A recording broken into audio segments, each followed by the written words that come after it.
네, 오늘은 부족하지 않게 이끌어 가시는 하나님이라는 제목으로 말씀을 좀 생각해 보겠습니다. 제가 살아갈수록 느끼는 것이 하나 있다면 사람의 마음은 사람이 바꾸지 못한다는 것을 항상 느끼곤 합니다. 사람은 사람의 마음을 바꾸지 못합니다. 아무리 좋은 언변과 뛰어난 논리가 있다 하더라도 사람의 마음을 근본적으로 바꾸어내지는 못합니다. 감동이나 감격은 사람이 줄 수 있지만 그것은 찰나의 순간일 뿐 또다시 사람은 근본적인 우상이나 탐심의 노예가 되어 하나님이 아닌 세상 속에 놓여진 권위를 붙잡고 의지하며 살아가게 되는 것입니다. 근본적으로 사람의 마음을 변화시키는 것은 뭘까요? 그것은 세상에서는 찾을 수 없다고 생각합니다. 그것은 우리의 눈에 나타나지도 않는다고 생각합니다. 눈에 보이는 것들이 우리의 근본적인 변화를 이끌어낼 수는 없습니다. 성경은 결론적으로 인간을 변화시킬 수 있는 것은 성령과 하나님의 말씀뿐이다라고 증명하고 있습니다. 사람의 마음을 변화시킬 수 있는 것은 성령의 역사하심과 하나님의 말씀입니다. 그래서 믿음은 들음에서 나고라고 하는 말씀이 기록되어 있는 것입니다. 우리의 깊은 심연의 갈등을 딛고 그 심연의 갈등을 마주하게 할 수 있는 것은 하나님의 역사하심과 하나님의 말씀뿐이다라고 이야기하는 것입니다. 오늘 하나님의 말씀을 듣고 회개하는 니느웨 성의 사람들을 보면서 우리는 하나님의 역사하심만이 심령의 눈을 뜨게 하고 바른 길을 걷게 만듦을 잊어서는 안 됩니다. 역사적으로 니느웨라는 성은 1920년대에 영국의 클라우드 리치라는 학자로부터 성읍이 발견되었다고 합니다. 이후에는 1945년 많은 고고학자들에게 확인된 성읍이라고 합니다. 대략 길이가 50km가 되고 넓이가 16km가 되는 성읍, 성벽의 문은 동서남북으로 15개의 문이 존재하고 있었다고 합니다. 아수르의 수도인 니느웨는 고대 근동 지방에서 가장 큰 성읍이라고 평가를 받고 있다고 합니다. 요나서 4장 11절에 보면 이런 말씀이 기록되어 있어요. 하물며 이 큰 성읍 니느웨에는 좌우를 분별하지 못하는 자가 12만 명이요 가축도 많이 있나니 내가 어찌 아끼지 아니하겠느냐. 여기 좌우를 분별하지 못하는 유아들이라고 표현하는 거거든요. 분별하지 못하는 자들이 유아들, 아비들이라고 하는 말씀인데요. 그들이 12만 명이라고 기록한 것을 보아 남성과 여성의 어른들을 도합해 보면 많은 인구가 밀집되었던 도시였을 것입니다. 이 큰 성읍이 오늘 요나가 전한 하나님의 말씀을 듣고 회개하기 시작했다는 것입니다. 요나서 3장 4절을 한번 보실까요?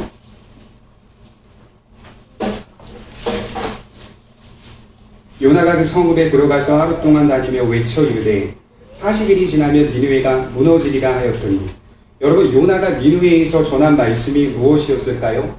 40일이 지나면 이 성읍이 무너지게 될 것이다 라고 하는 간략하고 간단한 말씀뿐이었습니다. 그것도 사흘 동안 구석구석을 다니며 전해야 하는 큰 성읍이었음에도 불구하고 하루 만에 회개의 역사가 일어났다고 생각해 보십시오. 요나가 전한 말씀은 분명히 심판에 관한 말씀입니다. 누가 심판에 관한 말씀을 좋아할 수 있겠습니까? 더군다나 고대 근동에서 아수르라는 제국이 차지하고 있는 엄청난 권위와 비중은 많은 이방 나라들을 어렵게 만들었던 매우 부강하고 강력한 나라의 모습을 갖고 있었던 나라와 성읍이었다는 것을 볼 때 초라하고 피곤에 쩌든 어떤 한 이방인 사람이 자신의 성읍에 들어와 시장 한가운데서 40일이 지나면 이 성읍이 무너질 것이다 라고 외칠 때 누가 그것을 받아들일 수 있겠습니까? 돌을 던져야 할 거 아닙니까? 그럼에도 불구하고 대대적으로 그들이 회개의 역사를 이루어내고 있었다라고 말하고 있습니다. 그것도 요나가 전한 말씀은 간단한 경고의 말씀이었습니다. 그 말씀만 토대로 성읍 전체가 대대적으로 회개하고 있다는 것이 우리에겐 깊은 인상을 주는 대목입니다. 여러 곳을 구석구석 다니며 하나님의 심판을 설명하고 질책하며 강하게 권면하기보다 그저 요나는 하루 동안 그의 말씀을 간단하게 전달했을 뿐입니다. 솔직히 제가 말해서 요나가 전한 말씀은 설렁설렁했던 것 같아요. 왜냐하면 요나서 4장 1절에 보면 그가 매우 싫어하고 성내며 이런 말씀이 기록되어 있거든요. 그들이 회개했다는 것이 요나에게는 도저히 납득할 수 없는 일이고 받아들일 수 없는 일이고 수용할 수 없는 일이었다는 것을 확인할 수 있죠. 그러니 요나가 하나님께 순종하긴 했지만 지독하고 끈질기게 그의 마음속에는 하나님을 향하여 반항하고 저항하고 있다는 것을 확인할 수 있게 되는 거죠. 설렁설렁하게 그저 하나님이 자신에게 명령하신 사명에 따라 말씀을 간략하게 전달했을 뿐인데 이상하게 많은 니느웨의 성읍들이 대대적으로 회개하며 하나님 앞에 무릎 꿇기 시작했다는 것을 볼 때 참 매우 우리에게 큰 교훈을 주고 있는 사건입니다. 요나의 태도를 보면 알 수 있듯이 요나는 순종은 하긴 했지만 니느웨가 회개하기를 원하지 않았습니다. 대대적인 회개가 일어나는 것에 비해서 요나가 전파한 말씀은 저는 솔직히 지극히 부족해 보였고 허술해 보이는 말씀이라고 저는 생각이 듭니다. 왜냐하면 앞뒤 문맥이 없어요. 그냥 심판에 관한 말씀만 전달해 주었고 자신에 대한 소개나 왜 그들이 멸망하게 되는지에 대한 이유가 분명하고 설득력 있게 논리 있게 전파되고 있지 않다는 것을 확인하게 되는 것이죠. 그러니 요나가 전파한 말씀은 조금 부족해 보였고 허술해 보였다는 것을 확인할 수 있습니다. 이것을 보면서 우리가 느껴야 할 것은 한 사람의 회개의 역사가 하나님의 말씀을 많이 들어야 하고 많이 알아야 하고 많이 배워야 큰 변화가 일어나는 것은 아니라는 점입니다. 하나님의 말씀이 논리적으로 선포된다 하더라도 한 사람 안에 일어나는 회개의 역사가 일어나지 않을 수 있습니다. 하나님의 말씀이 논리적으로 선포되지 않다 하더라도 그것이 하나님의 말씀이고 하나님의 뜻대로 선포한 말씀이라면 조금 부족하고 허술해 보여도 하나님께서 이를 이루어내시는 것을 확인할 수 있게 되는 것이죠. 우리가 보기에 부족한 말씀이라도 하나님은 부족하지 않게 이를 이루어 가시는 분임을 알 수 있습니다. 이를 보면 우리가 확신해야 할 부분은 하나님은 성도 안에 믿음을 불어넣으시고 결코 부족하지 않게 신자의 인생을 이끌어 가신다는 겁니다. 창조주로서 구원자로서 인생의 공급자로서 하나님은 우리를 이끌어 가십니다. 그러니까 우리가 지극히 작은 일이기 때문에 큰 일을 이룰 만한 기대조차 하지 않는 그 일, 소망조차 하지 않는 그 일, 누가 알아주지도 않고 누가 인정해주지도 않고 믿음으로 지켜냈던 충성했던 그 자리, 그러한 일들을 하나님이 그 작은 헌신과 희생들을 모아서 부족함 없는 큰 일을 이루어내시는 분임을 확인할 수 있게 되는 것이죠. 우리가 왜 작은 일에 충성하려고 노력하는 겁니까?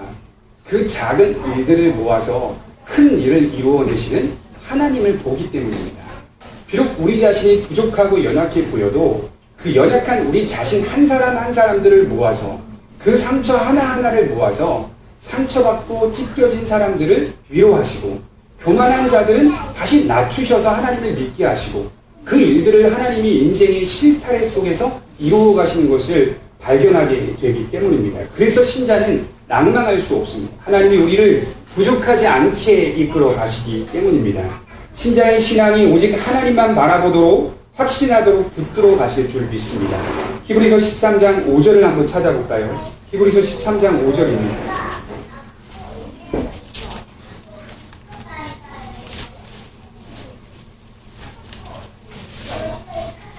신약성경 368페이지입니다. 히브리서 13장 5절입니다.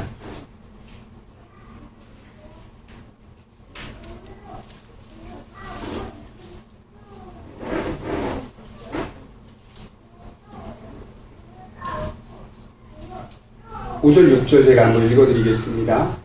돈을 사랑하지 말고 있는 바를 족한 줄 알라. 그가 친히 말씀하시기를 내가 결코 너희를 버리지 아니하고 너희를 떠나지 아니하리라 하셨느니라. 그러므로 우리가 담대히 말하되 주는 나를 돕는 이시니 내가 무서워하지 아니하겠노라. 사람이 내게 어찌하리요 하노라. 여러분, 이 말씀의 핵심 내용은 돈이라는 주제는 아닙니다. 많은 사람들이 돈에 관한 흥미를 갖고 있기 때문에 돈에 대해 집중적으로 보는 경향이 있는데 이 말씀은 돈에 관한 주제를 얘기하는 게 아니라요, 돈보다 훨씬 중요한 하나님의 약속이 존재한다라는 것을 강조하기 위해 인간이 가장 바라고 있는 돈을 비교해서 설명하고 있는 것입니다. 하나님의 약속이 결코 너희를 떠나거나 버리지 않겠다라고 선포됐다면 그 말씀을 얼마나 신뢰하느냐의 문제인 것 같아요. 제 인생 속에서 또 여러분들의 인생 속에서 가장 큰 문제가 무엇이냐? 하나님의 약속의 말씀과 눈에 보이는 세상의 말씀과의 신뢰도 같습니다.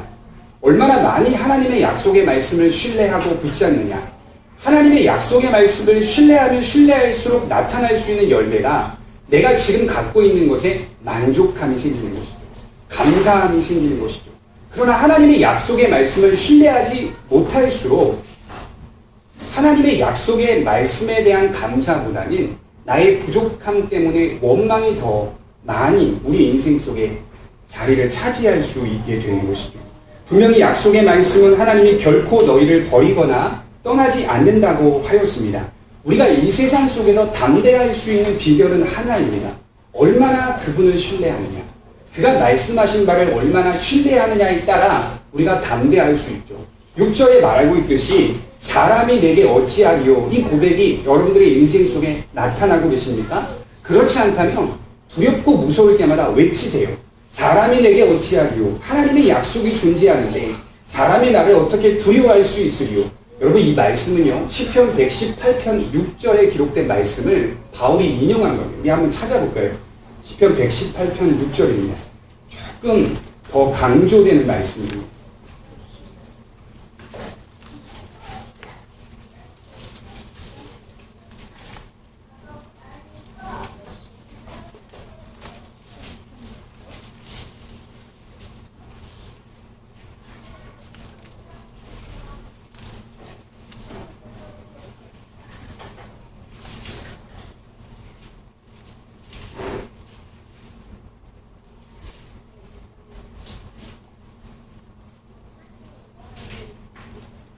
(118편) 6절 말씀 제가 한번 읽어드리겠습니다.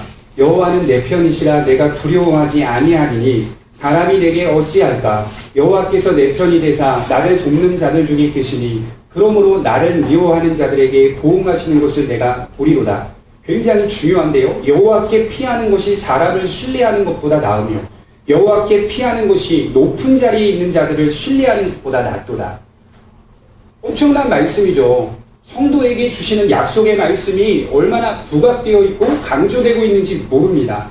하나님이 우리의 편이신데 왜 너는 자꾸 세상을 두려워하고 있고 다른 이들을 두려워하고 있느냐라고 강조하고 있죠. 하나님이 내 편이신데 높은 자 앞에서 무엇이 두렵고 무엇이 무섭느냐라고 설명하고 있는 것이죠. 마태복음 10장 28절에 예수님이 이렇게 말씀하신 장면이 나옵니다.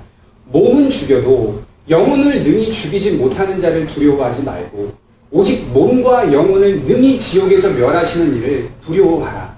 세상 사람들이 살아가는 삶의 법칙은 육체에 소속되어 있고 육체에 종속되어 있기 때문에 육체의 두려움을 주는 사람들만을 무서워하고 두려워하는데 성도는 육체와 영혼을 능히 지옥에서 멸하시는 이를 두려워하기 때문에 육체만 멸하는 자들을 두려워할 필요가 없는 것이죠.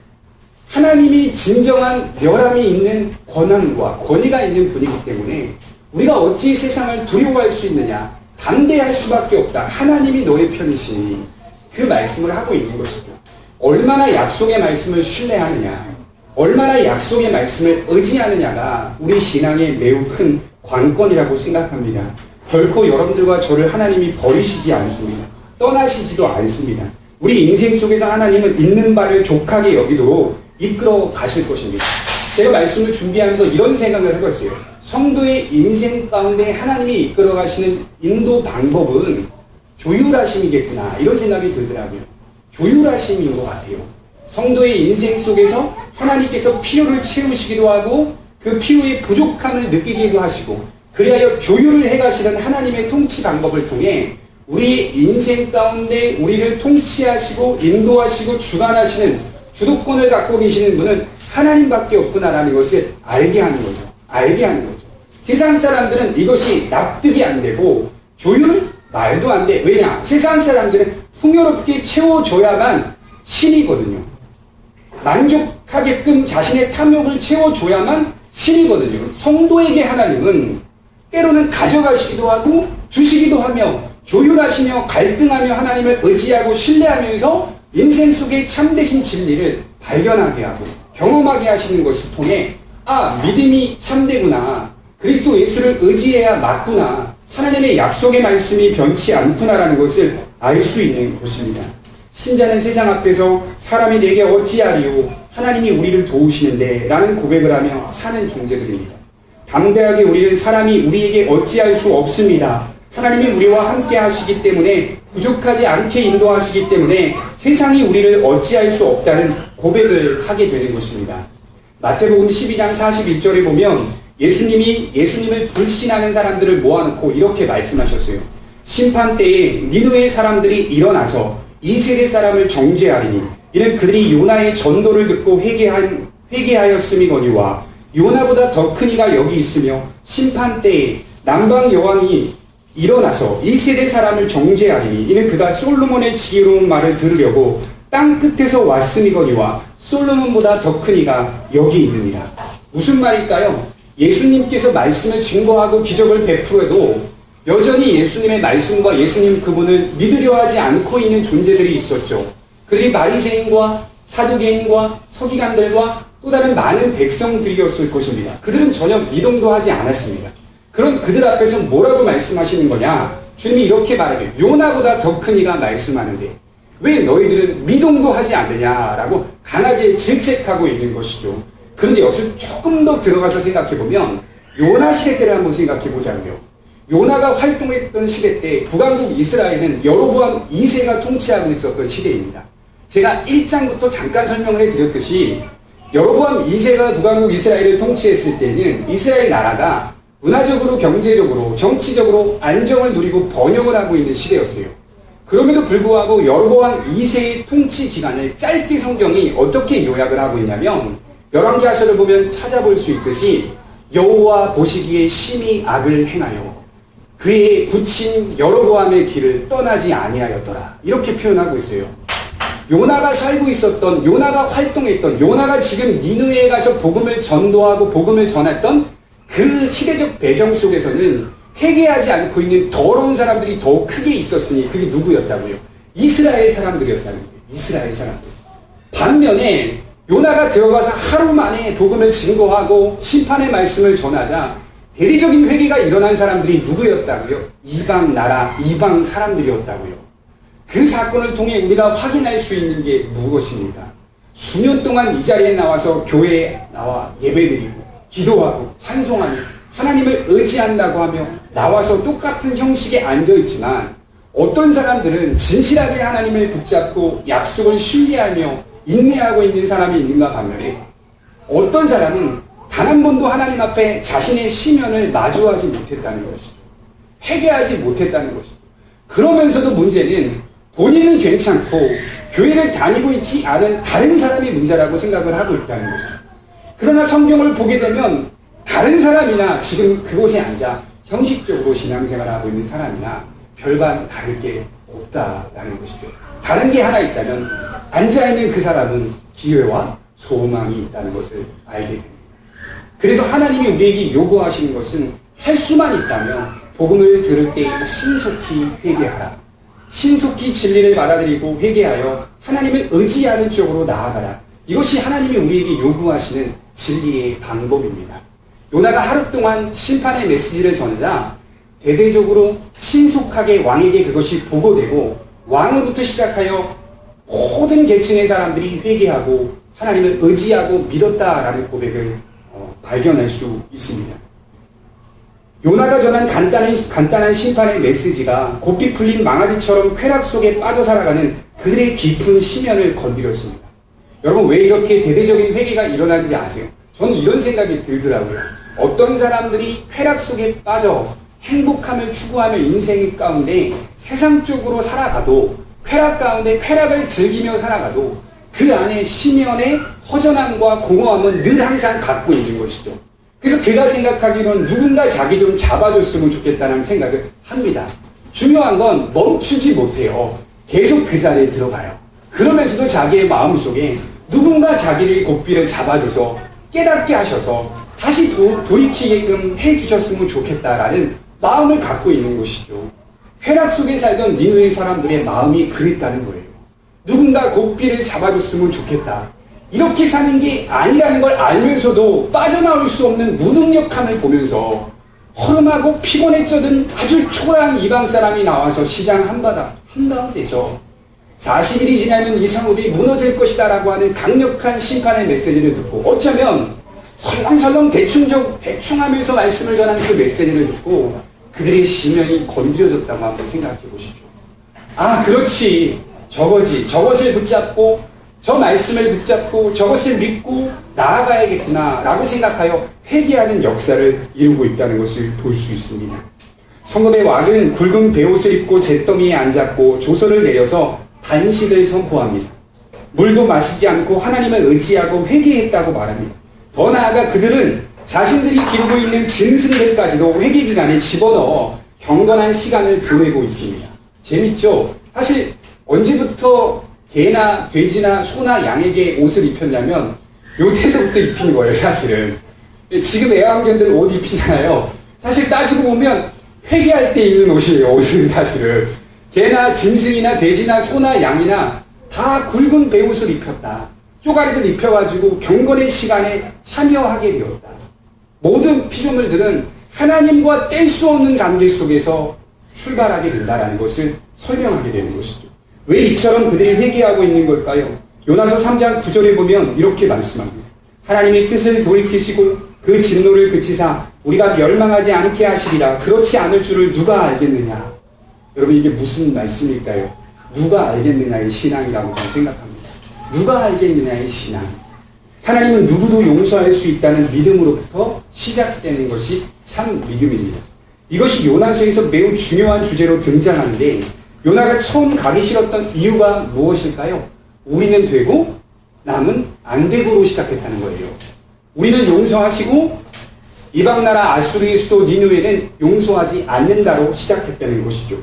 그가 가기 싫었던 아수르와 니느웨는 이스라엘 백성들을 괴롭히는 적국이었습니다.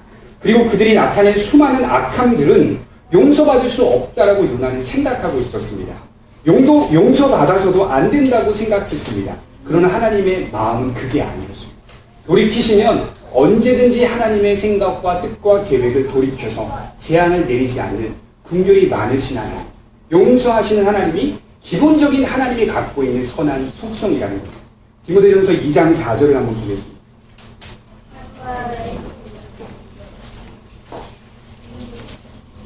디모데전서 2장 4절입니다.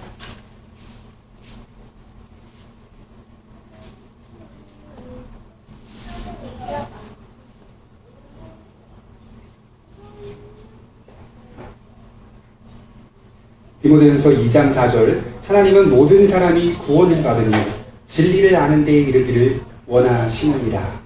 기본적인 하나님의 마음이 나타나 있죠. 그러면 우리가 충돌되는 게 하나 있잖아요. 무슨 충돌이 일어나죠? 믿음은 하나님이 주시는 건데 라고 하는 충돌이 일어나죠. 어떻게 이해하시는 거냐면, 인간의 입장에서는 반드시 하나님께 회개해야 할 책임과 의무가 존재하는 거예요. 그러나 하나님 편에서는 누가 택함을 받고 택함을 받지 않는 것은 하나님의 영역이기 때문에 거기는 우리가 생각할 필요가 없는 거예요. 그것이 우리가 생각할 위치도 아니고 존재도 아니기 때문에 그저 우리는 우리 인생 속에 기회를 주실 때마다 신속하게 하나님께 회개하고 하나님을 의지하고 하나님께 나와야 한다는 것이 바울 디모데에게 가르쳤던, 하나님은 모든 사람을 구원하고 진리를 아는 데 이르기를 원하신다라는 기본적인 하나님의 마음을 이해하셔야 합니다. 요엘서 2장 14절에 이런 말씀이 적혀 있습니다. 주께서 혹시 마음과 뜻을 돌이키시고 그 뒤에 복을 내리사 너희 하나님 여호와께 소제와 전제를 드리게 하지 아니하시는지 누가 알겠느냐. 똑같은 말씀이 적혀 있어요.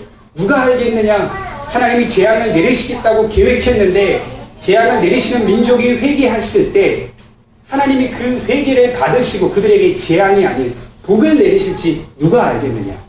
예레미야서 18장 7절에 내가 어느 민족이나 국가를 뽑거나 부수거나 멸하려 할 때에 만일 내가 말한 그 민족이 그의 악에서 돌이키면 내가 그에게 내리기로 생각하였던 재앙에 대하여 뜻을 돌이키겠고, 이런 말씀이 적혀 있어요.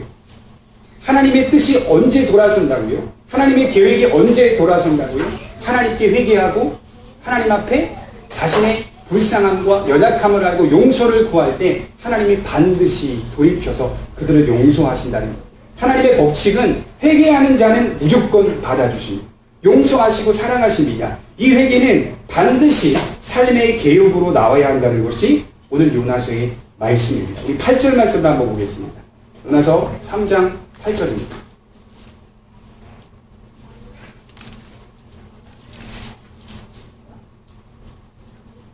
사람이든지 짐승이든지 다 붉은 베옷을 입을 것이요 힘써 하나님께 부르짖을 것이며 각기 악한 이들과 손으로 행한 강포에서 떠날 것이다.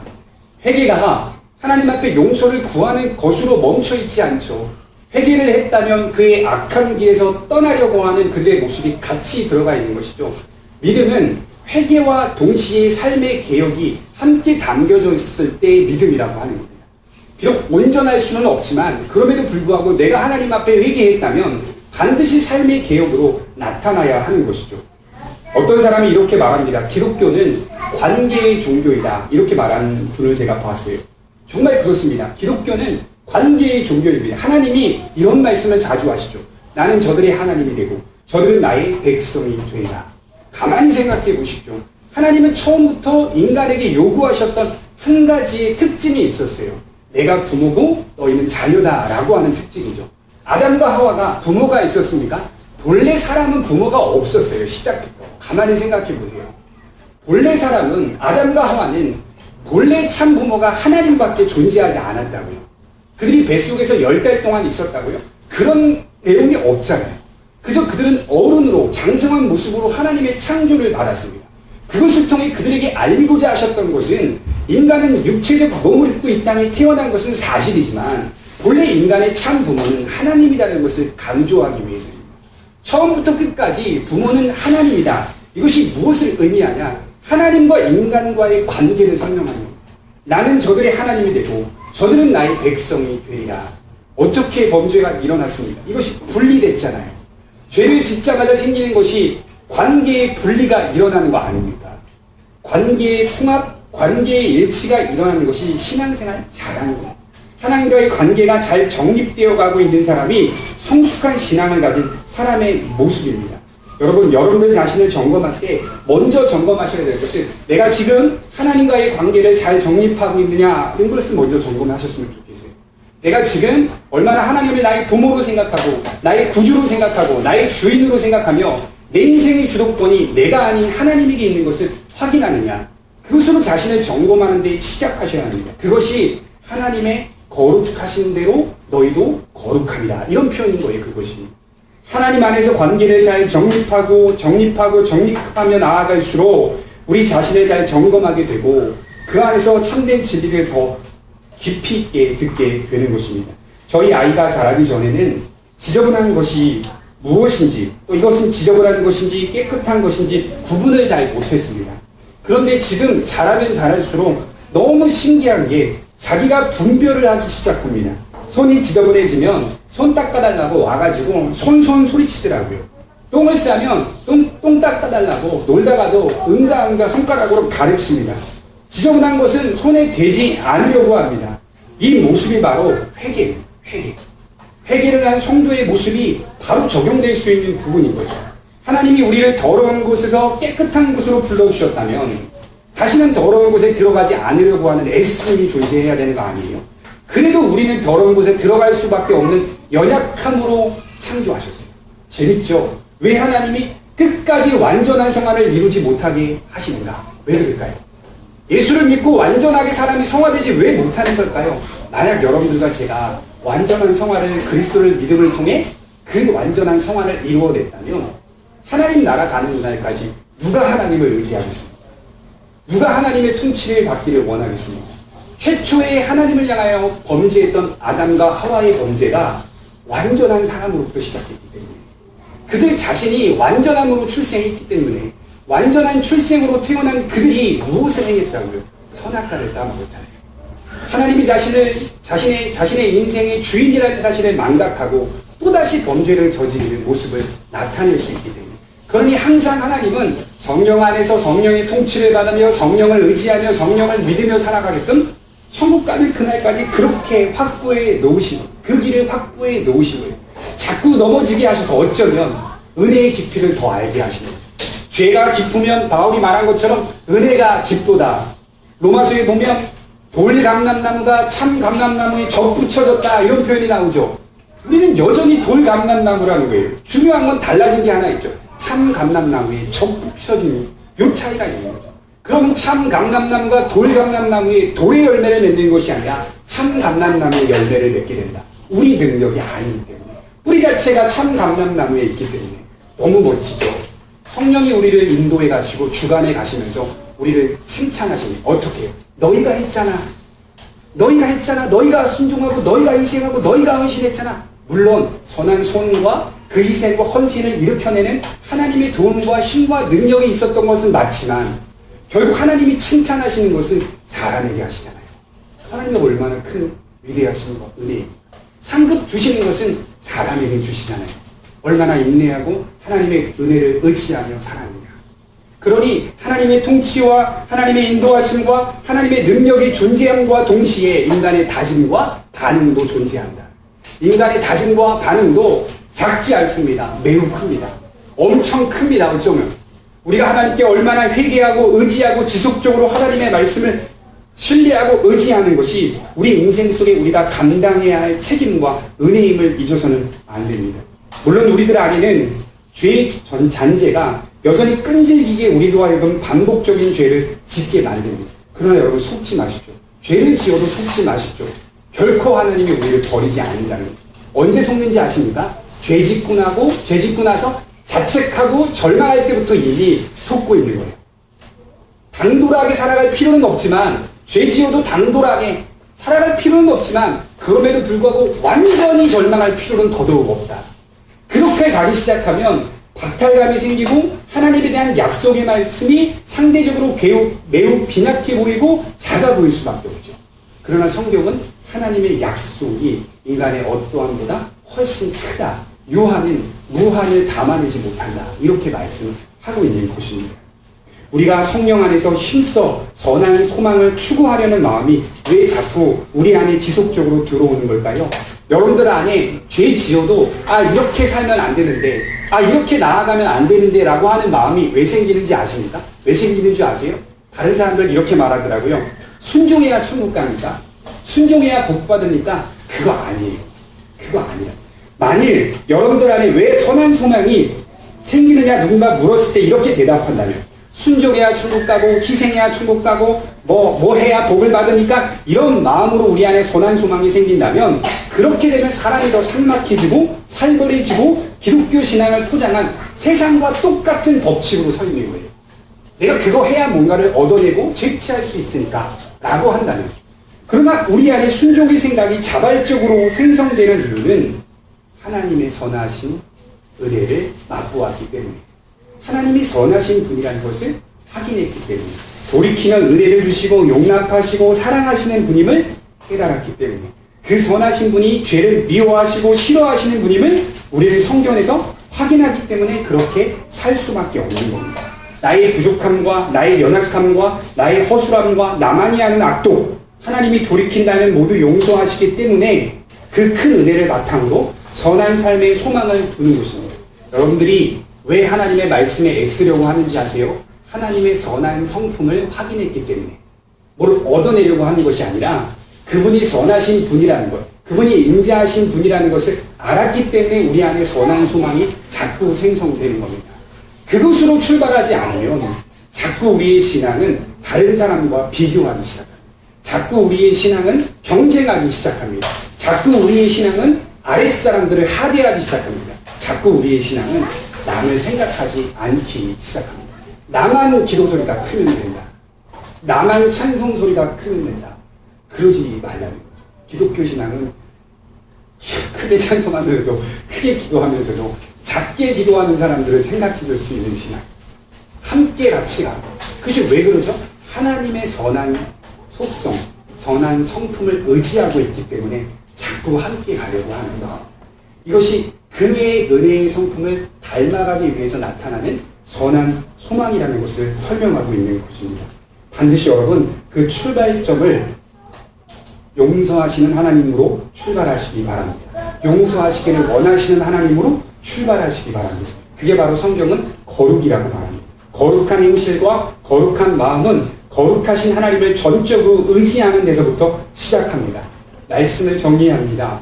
결코 여러분 하나님께서 여러분들의 인생을 작게, 부족하게 이끌어가시지 않을 겁니다. 작은 여러분들이지만 하나님이 이루시는 그 일들은 부족하지 않게 이루시는 일들로 우리 앞에 보여주실 것입니다. 왜 그러냐? 이를 이루시는 분이 무한하신 하나님이시기 때문에. 기도하도록 하겠습니다. 하나님 감사합니다. 오늘도 귀한 말씀을 허락하여 주셔서 부족하지 않게 우리의 인생을